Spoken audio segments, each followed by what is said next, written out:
Good morning. आज हम exercise 8.3 के अंदर क्वेश्चन नंबर 3 करेंगे और क्वेश्चन नंबर 3 में हमने 1 नंबर पार्ट पूरा कर लिया था। आज हमारा क्वेश्चन नंबर 3 के अंदर पार्ट नंबर 2 है, यानी क्वेश्चन नंबर 3 के अंदर पार्ट नंबर 2 यानी 0.47। इसको हमें P बटे Q रूप में लिखना है, जहां P और Q दोनों पूर्णांक होने चाहिए और Q का मान 0 नहीं होना चाहिए। तो बेटा देखो, जब हम P बटे Q रूप में लिखते हैं तो सबसे पहले दी हुई संख्या को अक्ष के बराबर मानेंगे। अक्ष बराबर 0.4 और 7 के ऊपर क्या लगा हुआ है? बार। बेटा इस बार का मतलब ये अंक बार बार आ रहा है, यानी इसकी अनावृत्ति हो रही है, पुनरावृत्ति हो रही है। अक्ष बराबर 0.7777, यानी ये अंक क्या आ रहा है? कंटिन्यूटी लगातार आ रहा है ये 7। यदि 47 के ऊपर होता तो 47 लगातार, यानी कितने अंक की पुनरावृत्ति हो रही है बेटा? एक अंक की। जब एक अंक की पुनरावृत्ति हो रही है तो दोनों साइड में 10 से गुणा करेंगे। जब 2 अंकों की पुनरावृत्ति हो रही है तो दोनों साइड में 100 से गुणा करेंगे। जब 3 अंकों की पुनरावृत्ति हो रही है तो दोनों साइड में 1000 से गुणा करेंगे। तो देखो यहाँ पर एक अंक की पुनरावृत्ति हो रही है ना, आप इसे इक्वेशन नंबर 1 समीकरण नंबर 1 मान लेना। अब देखो यहाँ पे एक अंक की पुनरावृत्ति हो रही है तो दोनों तरफ 10 से गुणा करने का, यानी दोनों साइड में हम क्या करेंगे? 10 से गुणा करेंगे ना, इस साइड में भी 10 से गुणा करेंगे, इस साइड में भी 10 से, यानी 10 को अक्ष से गुणा कर देंगे और इसको भी हम 10 को 0.4777, बस 3 बार काफी बेटा। इसका मतलब लगातार कितनी बार लिख दो सर इसको। अब देखो मैं एक बार इसको गुणा करके दिखाऊंगा। 10 को मैं 0.4777 कितनी बार लिख दो। अब इसका पॉइंट हटाएंगे, ये मान लो 1 2 3 4 5 बार लिखे तो 5 बार देते, 3 लिखते तो 3 बार, ये मान लो 2 ही बार आ रहा है। पॉइंट के बाद 1 2 3 यानी 1000 से करेंगे। अब देखो एक 0 से 0 तो कैंसिल हो जाएगा। अब 1 और 2 संख्या पहले पॉइंट, यानी 4.77 क्या लिख सकते हैं? ये तो 10 अक्ष बराबर 4.7777। अब कितना भी लिख दो, इसको समीकरण नंबर क्या मान लेंगे? 2 मान लेंगे। और हम क्या करते हैं? समीकरण 2 में से समीकरण 1 घटाते हैं ना, समीकरण 2 में से समीकरण 1 घटा देते हैं। समीकरण 2 माइनस 1 और समीकरण 2 हमारी क्या है? ये 10 अक्ष में से तुम क्या घटाएंगे? 1 अक्ष घटा देंगे और बराबर 4.777 माइनस कर देंगे क्या? 0.4777। अब आगे कितनी बार लिखो? 3 बार लिखो। पॉइंट के बाद 3 संख्या लिखनी है तो पॉइंट के बाद 3 संख्या है, इसको हम घटा देंगे तो घटा दो। 4.777 में से 0.477 घटा दो, 7 में 7 जाएगा 0, 7 में 7 जाएगा 0, ये तो कितनी बार लिख देना? 0 आने वाला है। और 7 में से 4 जाएगा तो 3 और 4 का 4, यानी कितना बच गया? ये 9 अक्ष बराबर 4.300। आगे कितने भी 0 लगा, इसकी तो वैल्यू नहीं होती है तो 4.3 लिख लेना, क्योंकि पॉइंट के बाद यदि कोई संख्या उसकी तो वैल्यू, उसके बाद यदि 0 तो उसकी कोई वैल्यू नहीं होती। 9 अक्ष बराबर कितना होगा? 4.3। यहां से हम किसका मान याद कर लेंगे? अक्ष का मान याद कर लेंगे बेटा। तो अक्ष बराबर 4.3 बटे में 9 अक्ष बराबर, अब देखो इसका पॉइंट हटाएंगे तो 43 बटे में 90, यानी अक्ष का मान क्या आ गया? 43 बटे में 90, यानी हमारी अन्य संख्या वो क्या आ गई? 43 बटे 90। जहां P तो 43 है, Q क्या है? 90, और दोनों ही क्या है? पूर्णांक, जहां Q का मान 0 नहीं है।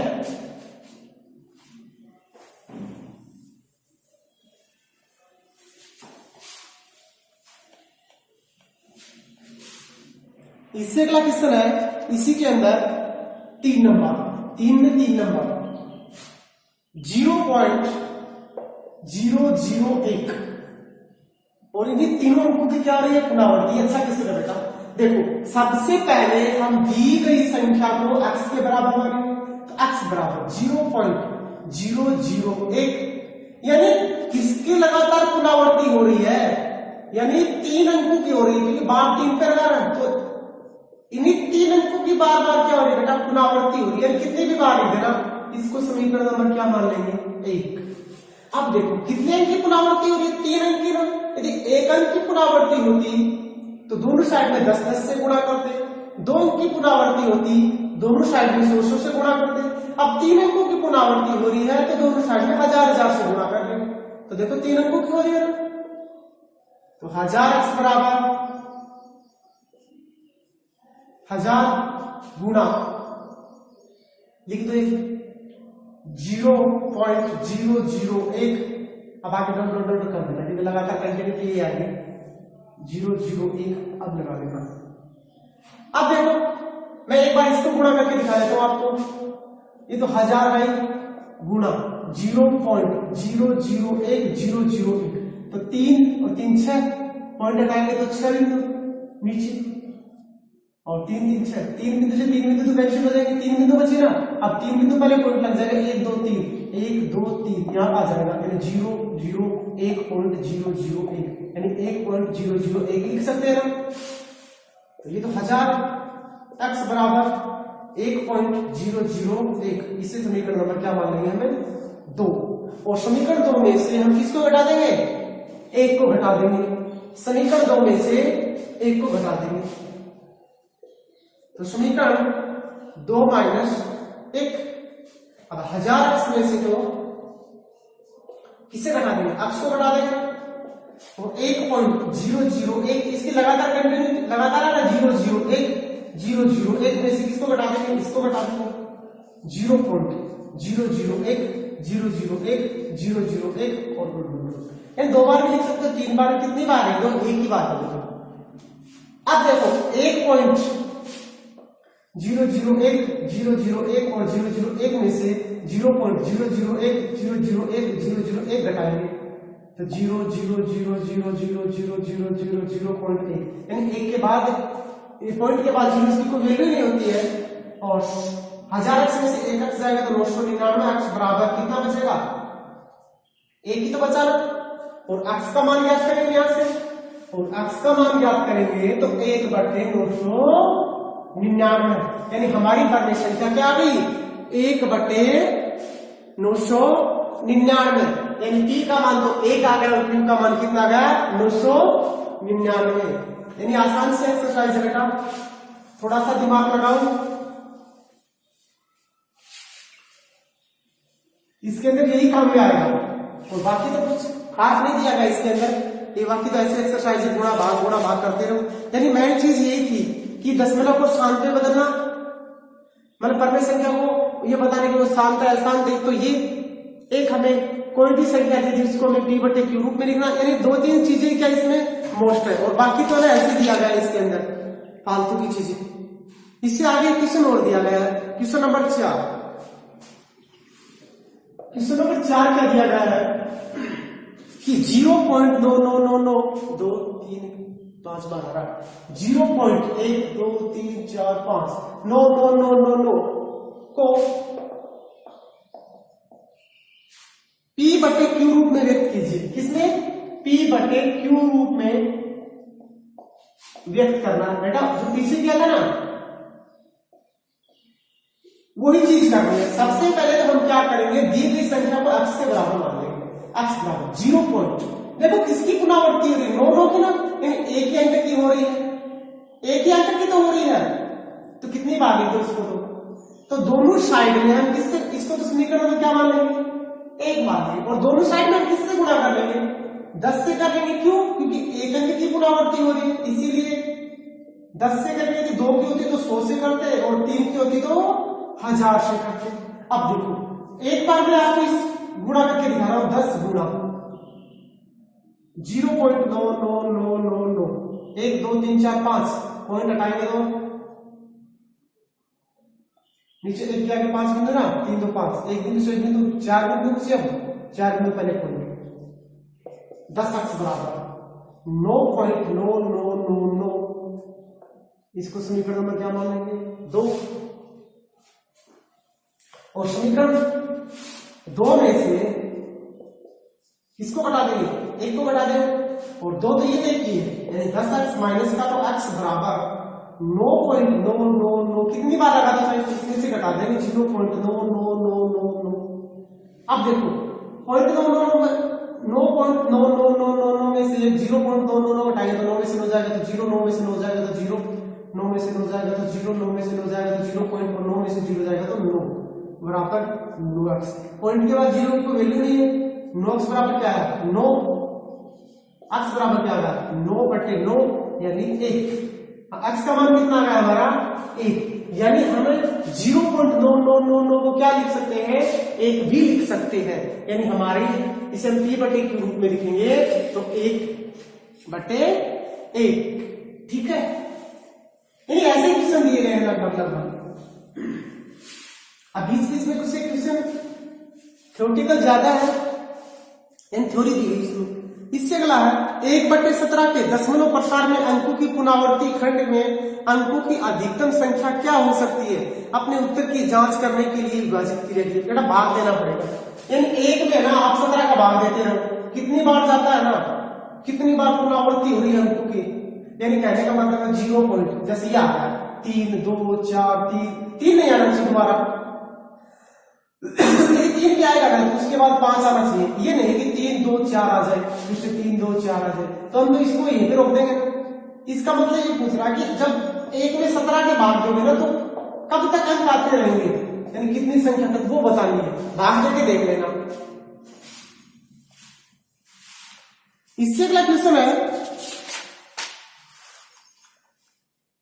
p/q के रूप में p/q के रूप की परमेय संख्याओं के अनेक उदाहरण लीजिए, यानी आपको अनेक उदाहरण, कितने उदाहरण ले सकते हो p/q वालों के, जहां p और q पूर्णांक होने चाहिए, ठीक है, जिनमें 1 के अतिरिक्त अन्य कोई विनिष्ट गुणखंड नहीं हो। कहने का मतलब है देखो जैसे 1/2 है, बेटा देखो इसमें भी 1 का भाग जा रहा है, इसमें भी 1, यानी विनिष्ट गुण, दोनों का गुणखंड विनिष्ट क्या है 1 ही तो है।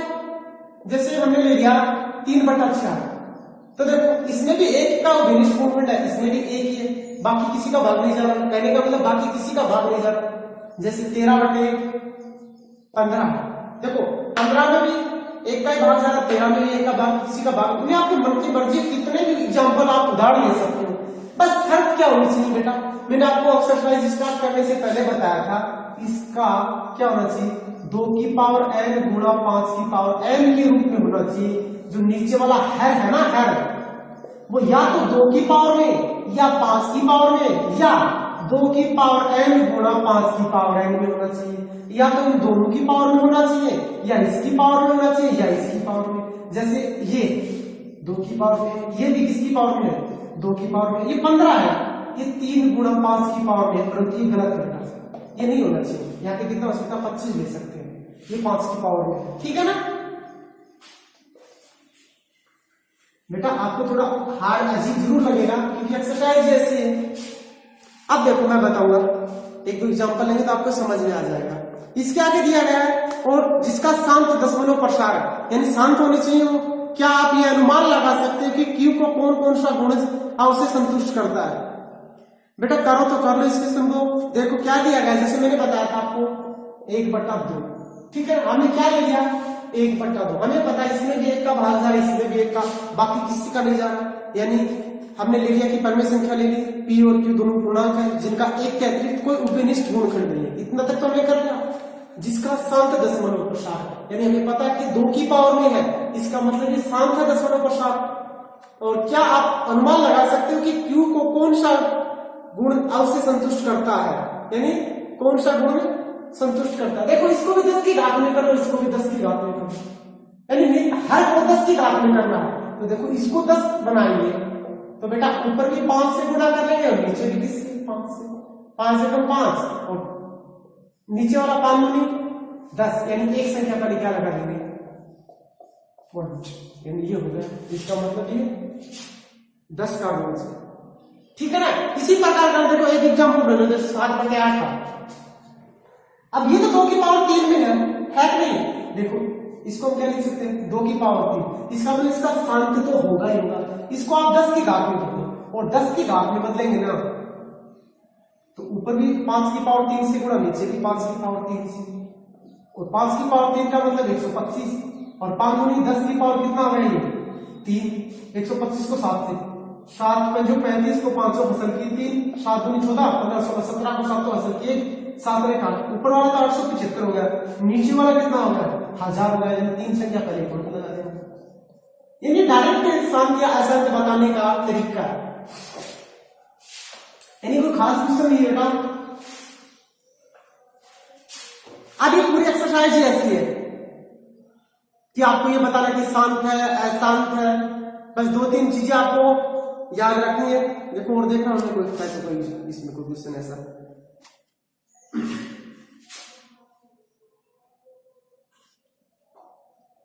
एक क्वेश्चन और दिया गया, क्वेश्चन नंबर 8 का, क्वेश्चन नंबर 7 का दिया गया, ऐसी 3 संख्याएं लिखिए जिनके दशमलव प्रसाद अनावर्त लगातार आ रहे हैं। ऐसी 3 संख्याएं लिखनी है। क्वेश्चन नंबर 7 लिख दो सही। एक तो √2 है, अकर्मण्य संख्या है, इसका अशांत है, इसकी भी 3 है, और एक क्या है शायद 5 है, राइट। यानी कहने का मतलब है जब इसका मान ज्ञात करेंगे कितना होता है 0.040000400004, यानी लगातार चल रहा है, ये कहीं नहीं रुक रहा, अनावर्त है। इसका भी इसी प्रकार आएगा, इसका भी इसी प्रकार आएगा। तो यानी 3 और भी संख्या है, परंतु इसमें 3 ही पूछा तो 3 बता दिए हमने, √2, √3 और √5।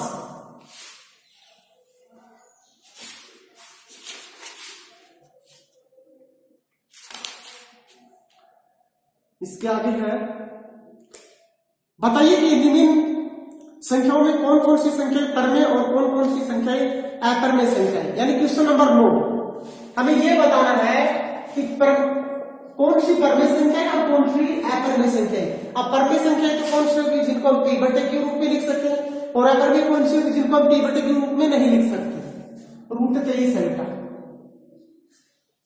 और एक तो ये है, एक दूसरा है √225, और तीसरा है 0.3796, चौथा है 7.47, 84782 नहीं रुक रहा, ये तो हाई अनावर्त की होगी। एक 500 और भी दिया गया इसमें 1 पॉइंट,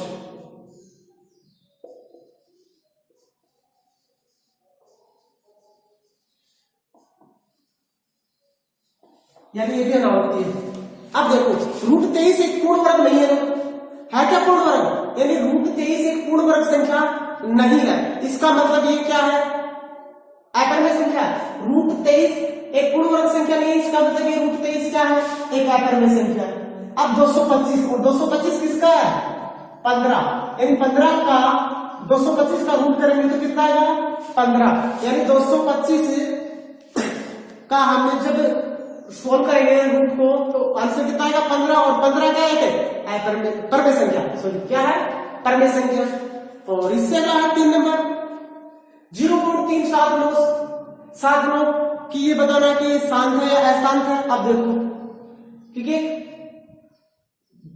दशमलव के बाद 4 संख्या के बाद शेषफल 0 आ जाता है, इसका मतलब ये शांत है, क्योंकि देखो ये तो रुक है, इसका मतलब ये क्या है शांत है। अब देखो ये कंटिन्यूटी चल रही है, इसका मतलब ये क्या है अशांत है, मतलब कि पुनरावृत्ति हो रही है बार बार, तो ये अशांत हो गई। इसके बाद इनकी भी क्या हो रही है लगातार पुनरावृत्ति हो रही है, तो ये भी क्या हो गई अशांत हो गई। बस इतना ही बताना था कि शांत है कौन सी और कौन सा अशांत है, कौन सा शांत है, बस ये बता रहा है। यानी एक्सरसाइज 1.3 कंप्लीट हो गई है। यानी 2-3 चीजें ध्यान में रखना आपको, यानी दी गई संख्या को p/2 के रूप में लिखना है। एक ये बताना कि ये शांत है या अशांत है, और कल करेंगे 1.4